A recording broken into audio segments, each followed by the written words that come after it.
আসসালামু আলাইকুম। আমি একটা মিটার নিজেই তৈরি করে নিলাম কম খরচে। আর এটা দিয়ে আপনারা কি কি উপকার পাবেন তার বিস্তারিত আমি একটু দিতেছি, ধৈর্য সহকারে দেখেন আপনারা। এটা দিয়ে আমরা যখন নতুন বাথরুম ওয়ারিং করি তখন আমরা এটার প্রেসারে বুঝা যাবে কোন জায়গায় ফিটিংস লিক আছে কিনা। আর দ্বিতীয় সমস্যা হলো, এটা আমরা পুরোনো যে ভবনগুলি অনেক সময় ফাইন লিকেজ করে, তখন এই মিটারের মাধ্যমে আমরা চেক করে দিয়ে থাকবো ফাইন লিকেজ আছে কিনা। দেখতে পাচ্ছেন আমরা প্রেসার দিতেছি, কাঁটাটা ঘুরতেছে।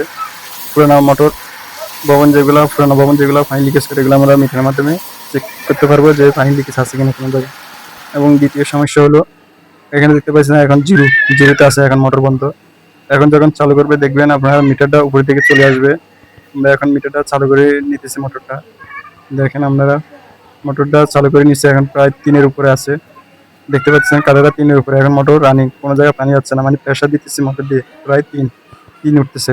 তো আমরা নিজেরাই তৈরি করে নিলাম কম খরচে। আর এভাবেই আমরা চেক করে থাকবো। আর মোটরটা এখন বন্ধ করছি, এখন দিয়ে নামতেছে আস্তে আস্তে, মানে এখন প্রেশার একটু কমতেছে আস্তে আস্তে, দেখতে পাইতেছেন আস্তে আস্তে কমতেছে। মিটার থাকলে অনেকটাই সুবিধা, আমাদের কাজটা সহজ হয়।